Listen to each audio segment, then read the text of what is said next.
தென்னாடுடைய பெரியவா போற்றி, பெரியவா போற்றி, பெரியவா எந்நாட்டவர்க்கும் இறைவா போற்றி, இறைவா போற்றி, இறைவா சர்வஜா சர்வவியாபிமா பெரியவா சரணம், மகா பெரியவா சரணம். சர்வஜா சர்வவியாபிமா பெரியவா சரணம், மாய பிறப்பருக்கும் மகா பெரியவா போற்றி, மாய பிறப்பருக்கும் மகா பெரியவா போற்றி.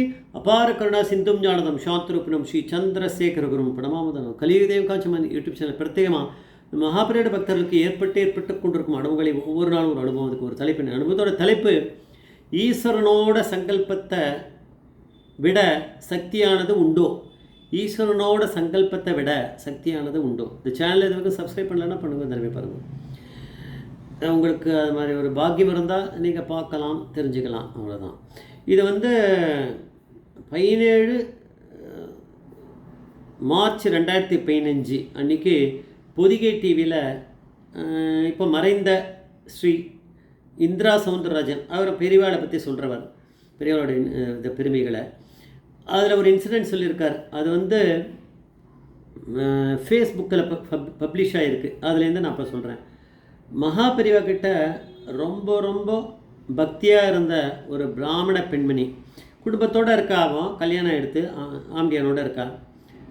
கல்யாணம் ஆனவோ ஆம்பியான் மட்டும் அந்த குழந்தை பிறக்கல. அந்த அவளோட ஆத்துக்காரருக்கு கடவுள் பக்திங்கிறது எள்ளளவு கூட கிடையாதான். இவளுக்கு ஏகப்பட்ட பக்தி. அது பெரியவா மேலே பக்தி இருக்கவாள்லாம் நான் மேலோட்டமாக இருக்கேன், கடவுள்லாம் புரிஞ்சுது அப்படின்னு சொல்லவே மாட்டாள். எனக்கு தெரிஞ்ச வரைக்கும் நான் நிறைய பேரை பார்த்துருக்கேன். அப்படி இருந்தானா அவள் நிஜமாக அவளுக்கு பெரியவா மேலே பக்தி வரலன்னு அர்த்தம். பெரியவாளை பற்றி புரிஞ்சுவா, பெரியவா மேலே பித்தா இருக்கவாளாக இருந்தால் தான் அவளுக்கு நிஜமாகவே அவளுக்கு பக்தி இருக்குதுன்னு அர்த்தம். பெரியவா மேலே அவளுக்கு ஏகப்பட்ட பக்தி இருக்குனாலே அது முடிஞ்சுது கதை. அவளுக்கு ஏகப்பட்ட பக்தி, அவருக்கு கொஞ்சம் கூட கிடையாது. அதுவும் மகான்கள் சன்னியாசிகள் இவ மேலே எந்த அபிப்பிராயமும் கிடையாது. அவருக்கு என்ன பெரிய அபிப்பிராயம், அவருக்குன்னு சொல்லணும்.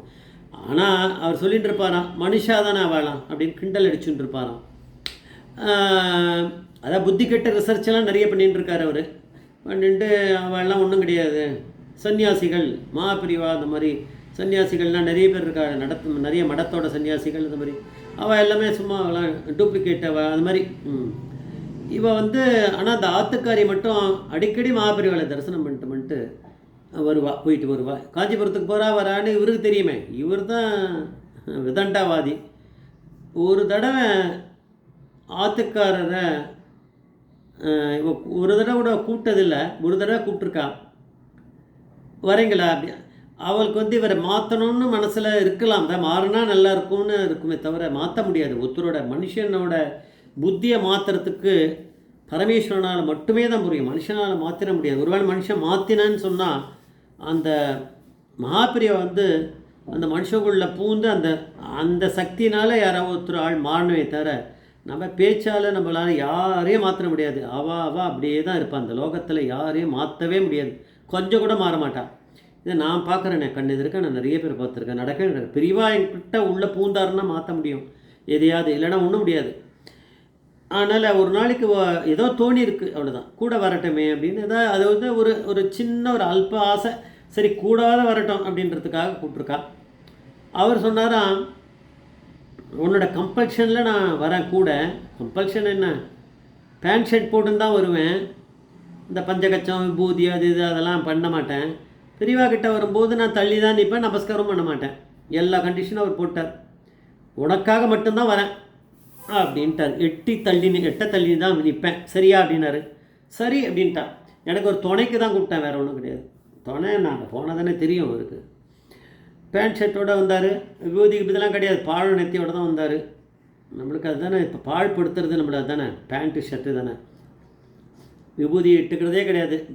நம்ம என்ன சமயமாக இருந்தால் என்ன, ஹிந்துவாக இருந்தால் விபூதி இட்டுட்டா ஏதாவது விரோதமான இல்லை, யாரும் இட்டுக்கிறது இல்லை. வெளியில் போனாலே அது கௌரவ குறைச்சல்னு நிறைய பேர் இட்டுக்கிறது இல்லை. யாரும் ஒன்றும் பண்ண முடியாது. விபூதி இட்டுண்டா பரமேஸ்வரனே அங்கே உட்காந்துட்டுருக்காருல்ல, பலார்னு கொடுத்துருவார் எதிர்க்க இருக்க ஆளை. நம்ம இட்டுக்க மாட்டோம், அதுதான் நடக்கிறது. இன்றைக்கி நிறைய அப்படியே இருக்குது, நம்மளே பார்க்குறோமே. சரின்னு அவர் வந்தார். இவன் சரின்னா கண்டிஷன் ஒத்துட்டார். 2 பேருமா கிளம்பி போனார். பேண்ட் ஷர்ட்டை போட்டு ஒரு ஓரமாக நின்றுட்டார். சட்டுக்கிட்ட கேட்டல, பெரியவா கிட்ட வரல. அவர் ஓரமாக அப்படி பெரியவா பார்வையில் அங்கே வந்து என்ன பண்ணால் மேனாக்குள்ளே இருந்திருக்கார் பெரியவா. இவர் அந்த ஓரமாக நின்றுருக்கார். பெரியவா என்ன பண்ணார், அந்த அம்மா பார்க்குற மாதிரி அப்படி திறந்து அப்படி திறந்தார். அந்த இதை ஸ்க்ரீனை திறந்தபோது அந்த அந்த மனுஷரை கொஞ்சம் பார்த்துட்டாரு. அவர் புரிஞ்சுட்டாரா இல்லையே தெரில. பெரியவா பார்த்தருடைய அந்த ஷாக் இருக்கும் அவருக்கு. பெரியவா பார்த்துட்டா ஒரு ஷாக் ஒன்று அடிக்கும், அது அடிச்சிருக்கு அவருக்கு. அந்த அம்மாவை பார்த்துட்டாரு, கை அப்படின்ட்டு தரிசனம் பண்ணிட்டார். அவர் தான் வந்துட்டார். எதுவும் பர்சனலாக வாங்கிக்கல. பெரியவா பண்ணுறது தானே இதில் அனுகிரகம். வந்தாச்சு. கொஞ்ச நாள் போச்சு. அந்த அம்மா வந்து திரும்பி கிளம்புறா மடத்துக்கு. அப்போது இவர், நானும் வரேனே, சாமியை பார்த்துட்டு வரலாம் அப்படின்னாரு. இப்போ வந்து ஒன்றும் இல்லை, ஆசாமின்னு சொல்லியிருந்தார் மடத்து சன்னியாசிகளை. இப்போ சாமிங்கிறார். அந்த சுவாமியை பார்த்துட்டு வரலாம் அப்படின்ட்டு கிளம்புறாராம். வந்தார்.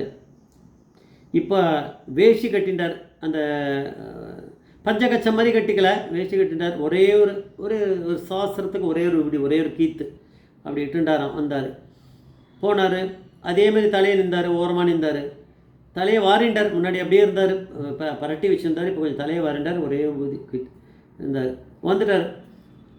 திருப்பி வந்தார். பெரியவா அதே மாதிரி பார்த்துருக்காரு. அங்கேருந்து மேனாவுலேருந்து அப்படி பார்த்துருக்காரு. ஒரு பாறை கொடுத்துருக்காரு. அடுத்த தடவை வந்தபோது பஞ்சகச்சம், குடுமி இதெல்லாம் வச்சுட்டார். குடுமி வச்சுட்டார். அதுக்கு பஞ்சகச்சம் கட்டின்ட்டார். அதுக்கப்புறம் எல்லாம் சந்தியாவதெல்லாம் பண்ண ஆரம்பிச்சிருவார். எல்லாம் முடிஞ்சிருக்கும், அதெல்லாம் ஆரம்பிச்சிருக்கோம். அதனால் சொல்கிறாராம் அவர் இந்திரா சவுந்தரராஜன். இப்போனா அந்த எப்போ அவர் சொல்கிறாரா அந்த இதும்போது அந்த அம்மாவை விட அவருக்கு பக்தி ஆகிடுதான் பெரியவா மேலே அப்படின்னு சொல்லி அந்த கட்டுரை முடியறது. அதனால் ஈஸ்வரனோட பார்வைப்பட்டா போகிறோம். ஈஸ்வரனோட சங்கல்பத்தை விட நம்மளுக்கு சக்தி இருக்கா? நம்ம சக்தி நிறைய இருக்குன்ட்டு கடவுள் இல்லை, அது இல்லை, வேணாம், இதுவா அப்படின்னு சொல்கிறோம். ஆனால் ஈஸ்வரனோட சங்கல்பத்தை விட சக்தியானது உலகத்தில் எதுவுமே இல்லை. அவர் சங்கல்பம் பண்ணிட்டார், பரமேஸ்வரனான மகாபிரியா, எல்லாம் சரியாக எடுத்து இவருக்கு பக்தி வந்துடுது. இப்போ அந்த அம்மாவை விட அவருக்கு தான் பக்தி அதிகமாக இருக்குது. இப்படி இருந்தாலும் அந்த அம்மாவுக்கு பக்தி அவன் மூலமாக தான் இவருக்கு வந்திருக்கு. அது சொல்லும்போது அப்படி சொல்லுவோம். இருந்தாலும் ஏன்னா அவருடைய பக்தி இப்போ வந்திருக்கு, அதனால் அது கொஞ்சம் அப்படியே பெருமையாக பேசுகிறது உண்டு எல்லாருமே. அது மாதிரி நானும் சொல்கிறேன். ஆனால் எப்போயும் அந்த அம்மாவோட பக்தி மாதிரி இருக்காதே, அவன் மூலமாக தான் இவருக்கு வந்திருக்கு. அதனால் எப்படியுமே அவருக்கு பக்தி நிறைய ஆகிடுத்து. அவர் அதுக்கப்புறம் தரிசனம் பண்ண ஆரம்பித்தார், கூடயே வந்தார். அதெல்லாம் ஸோ பிரிவா அப்படிங்கிற பரமேஸ்வர சங்கல்பம் பண்ணியிருக்கார். அதனால் ஜெய ஜெயசங்கராசர் மகாபிரிய பாதேஸ்வரர் மகாபிரிய பாதேஸ்வரன்.